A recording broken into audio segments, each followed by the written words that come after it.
E aí, rapaziada, assisti aqui o episódio 0 de Cavaleiro do Zodíaco. E é isso, bora ver aí, bora.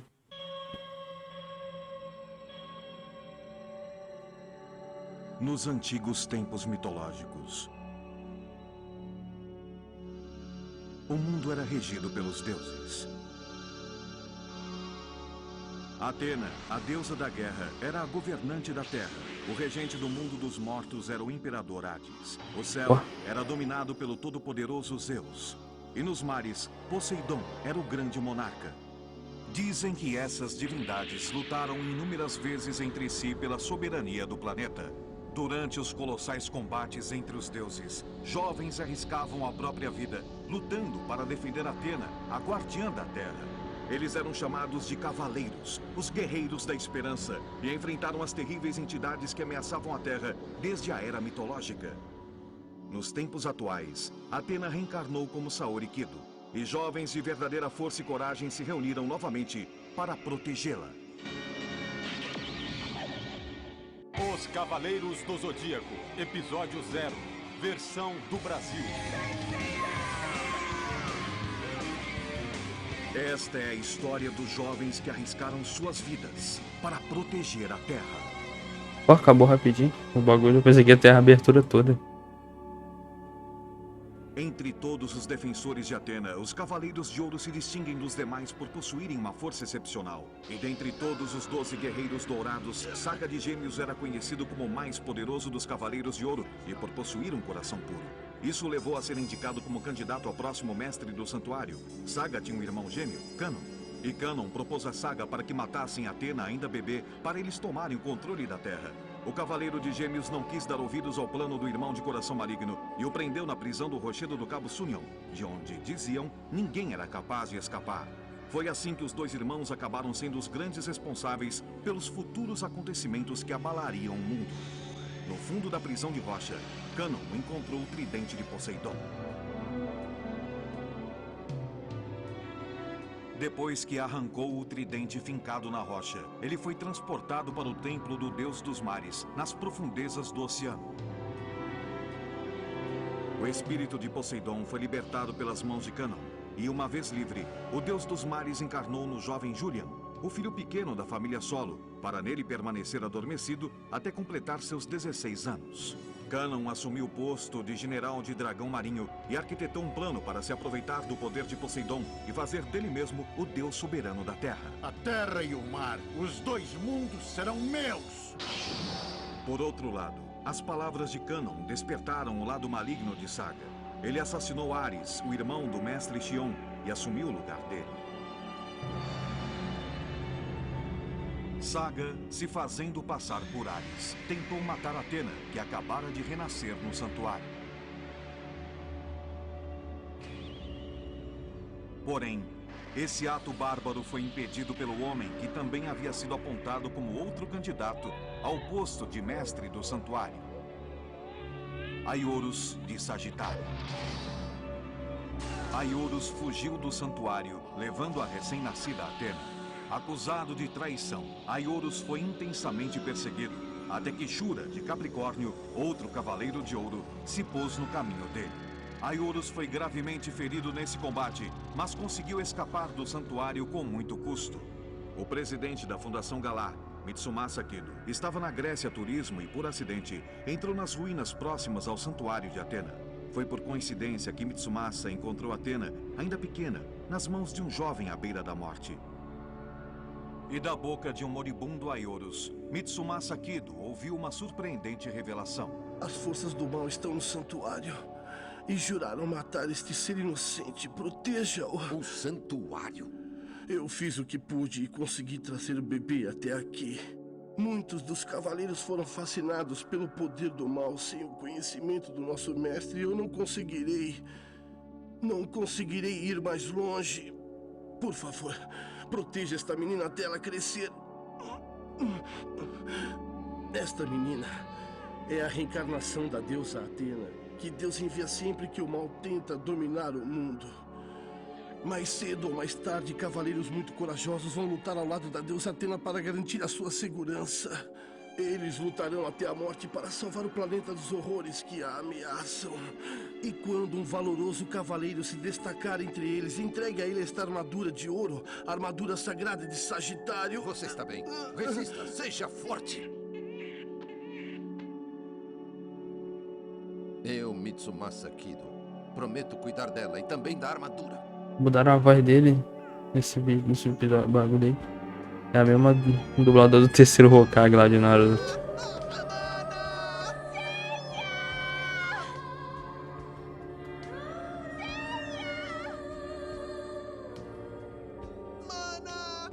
Mano, acho que no início lá era diferente, né?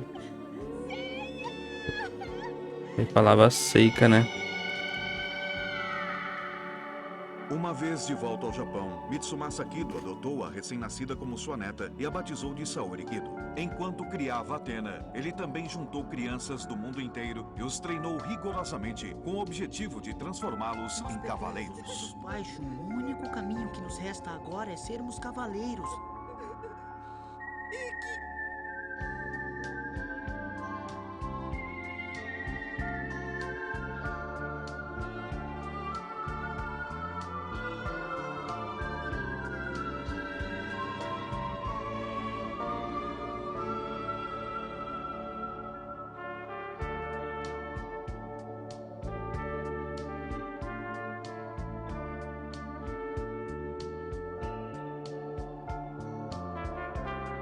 Chegou o dia em que as crianças tiveram que partir para diversos cantos do mundo para serem treinadas como candidatas a cavaleiros. Mas a grande maioria das crianças que partiram não completaram o treinamento. Somente 10 deles retornaram como cavaleiros depois de suportar 6 anos de árduo treinamento. Entenderam que foi 6 anos e parece que eles cresceram muito, né? Nos 5 picos antigos de Rosan, Sei. sob a orientação do cavaleiro, 6 completaram o treinamento. Somente 10 deles retornaram como cavaleiros depois de suportar 6 anos de árduo treinamento. 6 anos, né? Tô viajando. Da China, nos 5 picos antigos de Rosan e sob a orientação do Cavaleiro de Ouro, Doko de Libra, Shiryu trouxe a armadura de dragão que possui o punho e escudo mais poderosos. Treinado pelo Cavaleiro de Cristal sob a tutela de Camus de Aquário, Yoga arrancou de dentro da parede de gelo eterno da Sibéria a armadura de Cisne. Da ilha de Andrômeda e recebendo a orientação do mestre Albion, Shun trouxe a armadura de Andrômeda que possui a corrente que tem o melhor equilíbrio para o ataque e defesa. E do Santuário da Grécia, a terra que deu origem aos cavaleiros, voltou Seiya, trazendo consigo a sagrada armadura de Pégaso.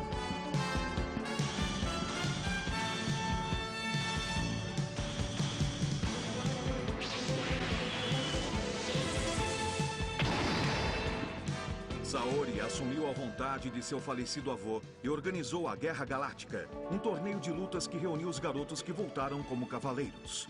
Em seus combates, os cavaleiros de Atena usam a cosmoenergia, o poder que evoca toda a milagrosa força latente dos humanos. Seus feitos sobre-humanos foram exibidos no mundo inteiro durante o torneio e tiveram grande sucesso. Seiya, que voltara da Grécia, aceitou participar da competição com a condição de receber ajuda para encontrar Seika, a sua irmã desaparecida. Mas o último dos cavaleiros que retornou, Ikki de Fênix, invadiu a Guerra Galáctica e alterou todo o rumo dos acontecimentos, roubando a armadura de Sagitário. Para recuperarem a veste sagrada roubada por Ikki, Seiya e seus amigos aceitaram o desafio de enfrentar os Cavaleiros Negros no Vale da Morte. E que estragou o torneio aí antes. Cavaleiros Negros e Ikki, Seiya, Shiryu, Yoga e Shun Tinha que ter um outro torneio aí, né? obstáculos com a força da amizade, mas descobriram que o santuário estava por trás dos atos do Cavaleiro de Fênix. Na mesma época em que a Guerra Galáctica só isso mesmo? estava sendo realizada no Japão, flashback. uma grande reviravolta Esse estava episódio aí, será? acontecendo no santuário. Saga, ainda sob o disfarce de Ares, matou o mestre Shion e usurpou o poder do santuário. Imediatamente depois, Saga começou a mandar agentes para recuperar a armadura de ouro de Sagitário. No entanto, todos os enviados do agora mestre do mal foram derrotados um atrás do outro pelos Cavaleiros de Bronze. Foi quando Ares perdeu a paciência. Ele mandou então aqueles que eram considerados o exército oficial do santuário, os Cavaleiros de Prata. Esse foi o momento em que os combates travados entre os 5 Cavaleiros de Bronze, que protegiam Saori e o santuário, tornaram-se ainda mais acirrados. Com um cosmo muito mais poderoso, os Cavaleiros de Prata colocaram a vida dos 5 jovens heróis em risco repetidas vezes. Mas graças ao auxílio de aliados inesperados, Seiya e seus amigos foram superando todos os obstáculos.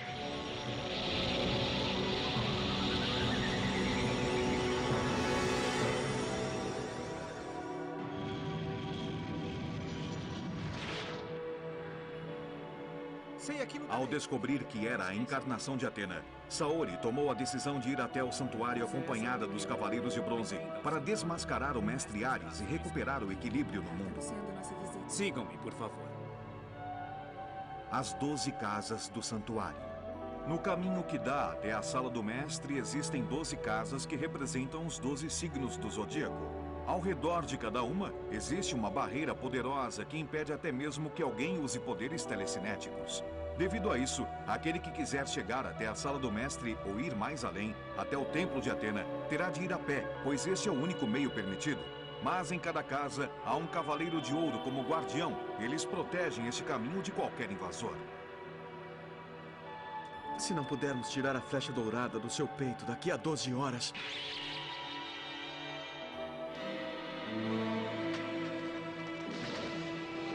Atena morrerá. Temos que chegar na sala do mestre o mais rápido possível. Nem que seja só um de nós. Será ele quem salvará Saori. Era o início das sangrentas batalhas contra os Cavaleiros de Ouro, que dominam o 7º sentido, o poder máximo do cosmo que pode ser despertado por um cavaleiro. Antes de enfrentarem os terríveis desafios, Seiya e os demais tiveram a ajuda de Mu, de Ares, o guardião da primeira casa. Ele usou seus poderes para consertar as armaduras de bronze dos heróis que estavam danificadas depois de inúmeras lutas. Mesmo protegidos por suas armaduras renovadas, Seiya e seus companheiros quase encontraram a morte um infindável número de vezes, enfrentando os poderes dos Cavaleiros de Ouro, que eram capazes até de controlar as dimensões.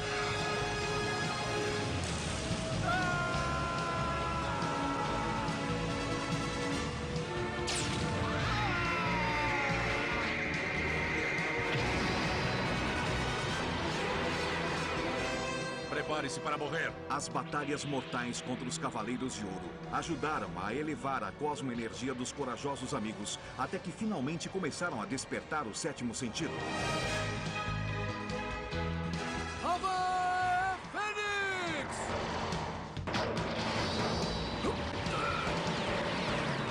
Entretanto, surgiram Cavaleiros de Ouro que começaram a dar apoio ao esforço dos Cavaleiros de Bronze.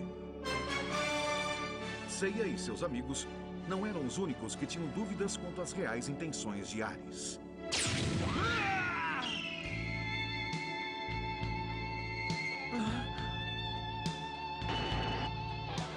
Mesmo Olha lá. muito feridos, A os cena lá. Cavaleiros de Bronze seguiram arriscando suas vidas e, ainda que fossem obrigados a fazerem grandes sacrifícios em prol dos outros, atravessaram cada uma das 12 casas do santuário. Cara, comentou aí, ó. Acontece na casa de, sei lá o que, nem lembro mais, fica lá, sei lá, uma coisa assim, nem lembro mais. Que casa era aquela? O único ser que conseguiu atingir Miro. Não sei se era Depois de quase Sagitário. morrerem na batalha contra Miro, na casa de Escorpião, Seiya e seus amigos leram o testamento deixado pelo falecido Aioros na casa de Sagitário. Ah não, essa aí que é do Sagitário. Os destemidos cavaleiros se emocionaram profundamente com a dignidade do Cavaleiro de Sagitário. Com seus espíritos renovados, eles seguiram mais uma vez o caminho para a sala do mestre.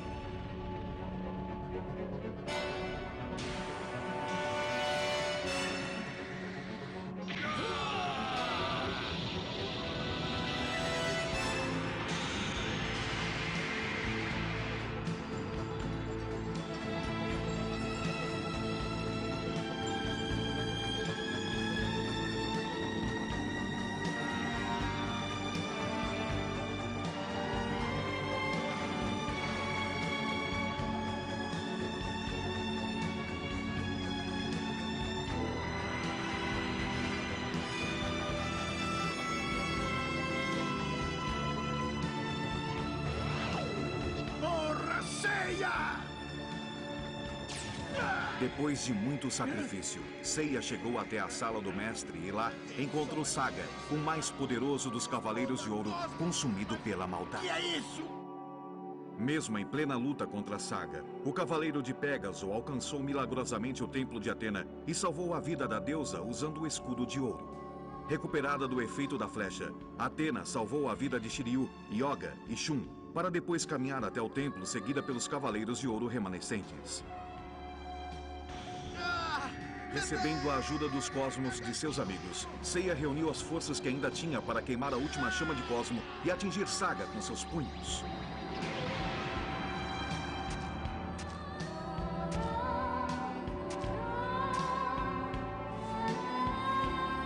Com seu coração negro purificado e recuperando a sua verdadeira face do bem, Saga tirou a própria vida para pedir o perdão de Atena por todos os seus crimes.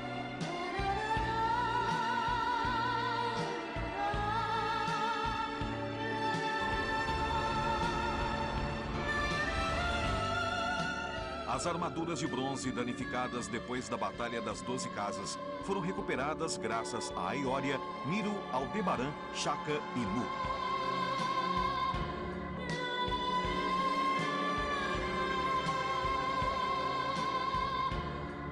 As armaduras ressuscitadas estavam carregadas de energia vital, vindo do poder que ganharam através do sangue dos Cavaleiros de Ouro.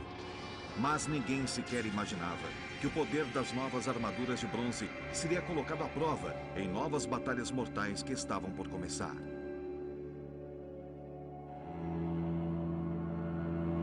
Quando a revolta de Saga estava acabando, Julian Solo, que completara 16 anos, recebia a mensageira do templo submarino, Tétis, a sereia. Julian ficou sabendo através dela que seu corpo possuía o espírito de Poseidon e decidiu juntar suas forças para mais uma vez tentar dominar a Terra.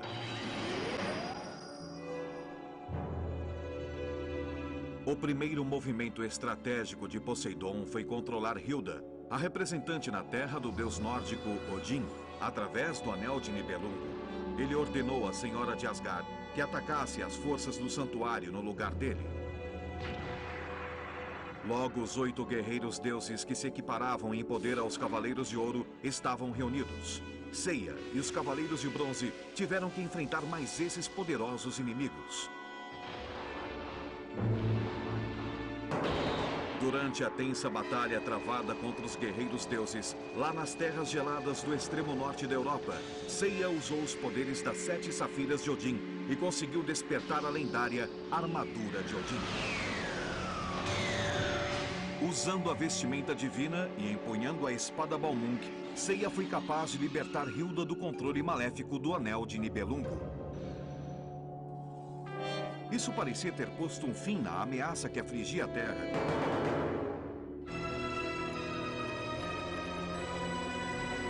Mas logo em seguida, Poseidon, o verdadeiro e mais mortal inimigo, mostrou-se diante deles para ameaçar a paz do planeta. O deus dos mares soube que os guerreiros deuses haviam sido derrotados e assim sequestrou Atena, levando-a para o seu templo submarino. Era só o começo do verdadeiro plano de conquista que ele havia arquitetado contra a Terra.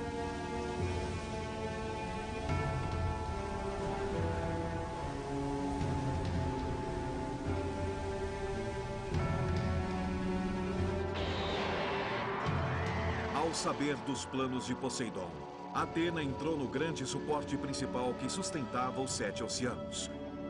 Através de seu próprio sacrifício, ela usou seus poderes para atrasar ao máximo a inundação de toda a superfície da Terra. Seiya e seus companheiros invadiram o templo do fundo do mar para salvar a vida de Saori. Lá eles encontraram generais marinas que protegiam os 7 pilares que sustentavam os oceanos. Os Cavaleiros de Bronze sofreram muito diante dos poderosos adversários. Mas como haviam feito nas batalhas anteriores, eles explodiram seus cosmos, elevando seus poderes ao máximo para derrotar os generais e derrubar os pilares que sustentavam os oceanos acima do templo de Poseidon.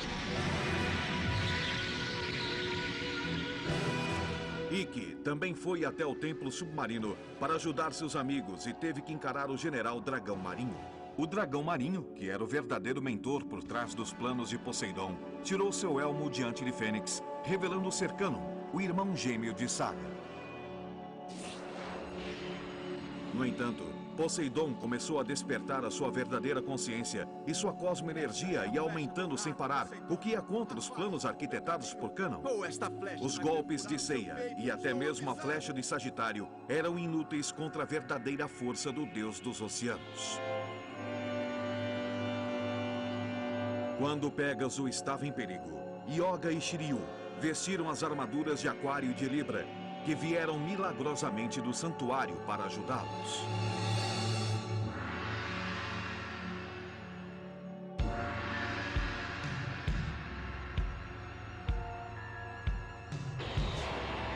Neste exato momento, a chama da vida dela está prestes a apagar. E, no entanto, a intensidade do cosmo da deusa não demonstra fraqueza. O cosmo ilimitado de Atena é igual ao imensurável amor que ela sente por toda a humanidade. Shiryu! Yoga! Pronto! Mostre a eles, Seiya! Por Atena! Vamos lá, Pégaso! Por Atena!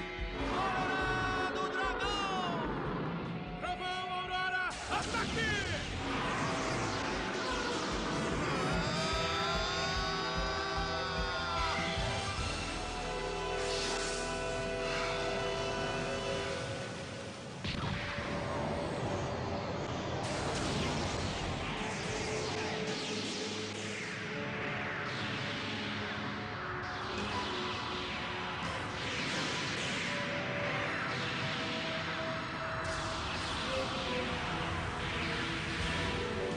Chegara o momento em que os sonhos de conquista de Poseidon e de seus marinas foram totalmente frustrados.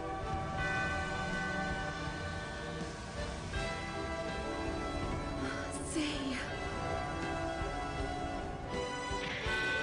Atena, agora salva e protegida pelos cosmos de Seiya e de seus companheiros, ergueu a ânfora para aprisionar o espírito de Poseidon e induzi-lo a adormecer profundamente uma vez mais. Seiya e seus amigos enfrentaram a força de um deus e conseguiram, com grande sucesso, recuperar a paz da Terra.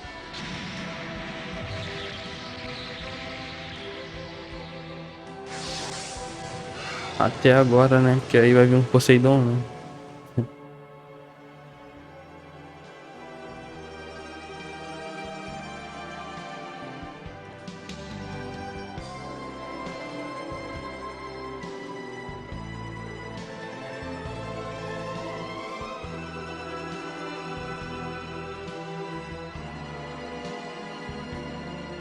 Não Poseidon, as ideias.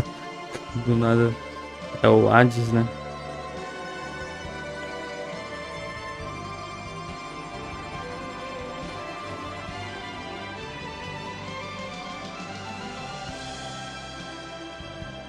O imperador Poseidon, governante dos 7 oceanos do mundo, finalmente dormiu. É um milagre. E foram esses meninos que conseguiram isso.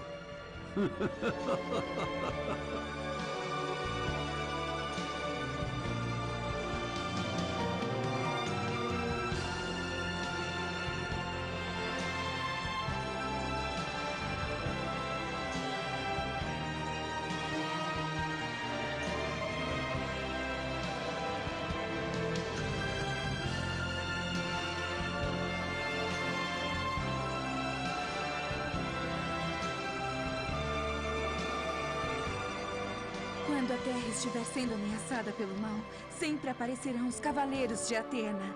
Eles são a esperança de um futuro melhor. Eu juro por Deus que apesar dos problemas que o futuro possa nos reservar, eu sempre vou acreditar nos meus cavaleiros. E junto com eles vou continuar amando e protegendo esta terra maravilhosa.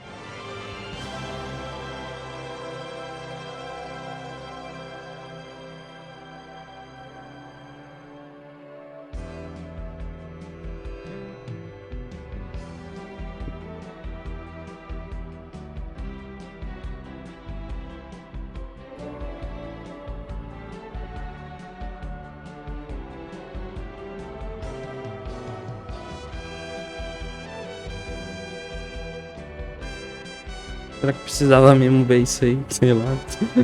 Só cena que já passou, né? Nem sei se precisava mesmo assistir esse episódio aí, né? Porque é só uma recapitulação ali, resumo de tudo. E aí eu tava, tipo, vendo no Wikipedia que a próxima saga lançou em 2002. E aí, tipo, passou bastante tempo. Então, acho que foi lançado esse negocinho aí, esse episódio 0.